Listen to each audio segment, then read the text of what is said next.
Hey kids, Stargirl by Jerry Spinelli, chapter 13. In less than a minute, everything returned to normal. Stargirl retrieved Cinnamon and sat back coolly in the hot seat as if nothing had happened. Kevin's eyes twinkled. He was squirming. He couldn't wait to dig into the interview. Neither could the jury, but their eyes were not twinkling. Kevin forced himself to look serious. So your name? Stargirl. It's pretty unusual. Stargirl gave him a blank look. Kevin was flustered. Isn't it? He said. Stargirl shrugged. Not to me. She's putting him on, I thought, Chico. I said to my mic, stay tight on her face. A voice was heard dimly off camera. Kevin turned. A jury member had spoken. Jury, mic up, I said. Ready to? The mic was passed to Jennifer St. John. Two?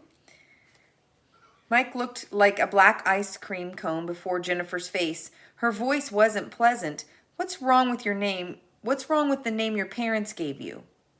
Stargirl turned slowly to Jennifer. She smiled. Nothing. It was a good name. What was it? Susan. So why did you drop it? Because I didn't feel like Susan anymore. So you just threw out Susan and named yourself Stargirl? No. No. Pocket Mouse. 12 pairs of eyes boggled. What? I named myself Pocket Mouse, Stargirl said breezily. Then Mud Pie. Then Holly Golly. Then Stargirl. Damon Reiki snatched the mic from Jennifer St. John. So what's it going to be next? Dog turd? Uh-oh, I thought. Here we go. Kevin jumped in. So you changed your name. You change your name whenever you're tired of it? Whenever it doesn't fit anymore. I'm not my name. My name is something I wear, like a shirt. It gets worn. I outgrow it. I change it. So why Stargirl? Oh, I don't know. She petted Cinnamon's nose with her fingertip. I was walking in the desert one night, looking up at the sky, like, how can you not look at the sky? And it just sort of came to me, fell on me. Kevin looked up from his sheet of prepared questions. So what do your parents think? Are they sad you didn't keep Susan? No. It was almost their idea. When I started calling myself Pocket Mouse when I was little, they called me that too. And we just never went back. Another distant voice from the jury.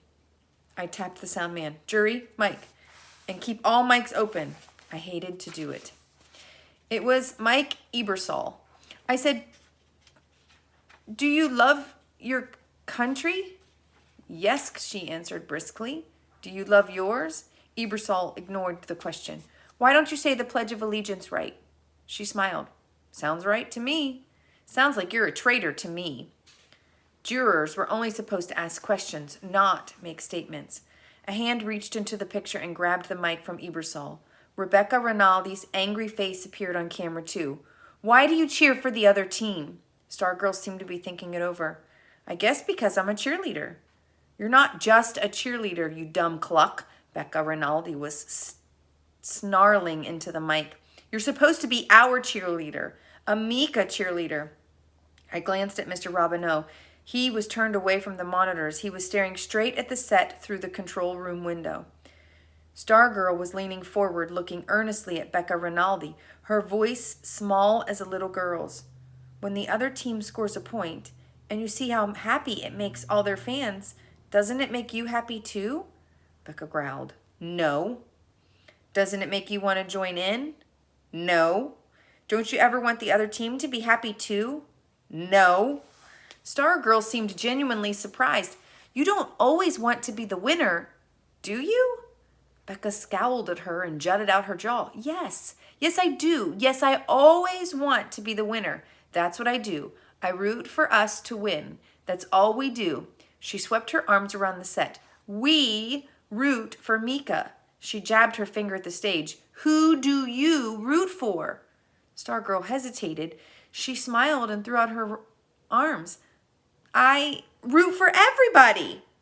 Kevin to the rescue. Thankfully, clapped his hands. Hey, how about this? Maybe it should be official. Maybe one person in the whole district should be appointed to be on. He waved his arm. Everybody sighed. Stargirl reached over and slapped Kevin's knee. She could wear every school's letter on her sweater. Kevin laughed. She'd have to be as big as a house, he said. Stargirl slapped her own knee. Then no letter at all. That's even better. She looked into the camera. She swiped at the space before her. Out with the letters. Cheerleader at large. Everybody's cheerleader. Kevin sat at attention, placed his hand over his heart. With liberty and justice and a cheerleader for all. Ebersol snarled into the jury's mic. And a nut roll for all. Kevin wagged his fingers. That's a no-no, he scolded. No statements from the jury. Questions only. Renee Bosman snatched the mic. Okay, here's a question. Why did you quit homeschooling? Stargirl's face became serious. I wanted to make friends. Well, you sure have a funny way of showing it and making the whole school mad at you. I wish I had never given in to hot seating Stargirl. Stargirl just stared. Chico filled the screen with her face. Gimme, it was Jennifer St. John reaching for the mic. And out of school too. You meddle in everybody's business. You stick your nose in whether you're invited or not. Why do you do that? Stargirl had no reply. Her usual impish expression was gone. She looked at Jennifer. She looked at the camera as if trying to find an answer in the lens. Then she was looking away, looking at the control room. I took my eyes from the monitor for a second, and I thought they met hers at the control room window. I had been wondering when Hillary Kimball would speak up. Now she did. I'm going to tell you something, girl. You're goofy. You're crazy. Hillary was standing, jabbing her finger at Stargirl, chewing on the mic. You must have come from Mars or something. Kevin raised a timid hand. And don't you tell me no statements, Kevin. Where'd you come from? Mars or something? There. Now it's a question. Why don't you go back to where you came from? There's another question. Stargirl's eyes filled the camera. Don't cry, I prayed. There was no stopping Hillary. You want to cheer for the other schools? Fine, go there. Don't come to my school. Get out of my school. Other hands were snatching the mic. I know what your problem is. All the weird stuff you do. It's just to get attention. It's to get a boyfriend. The jurors laughed. They were a mob.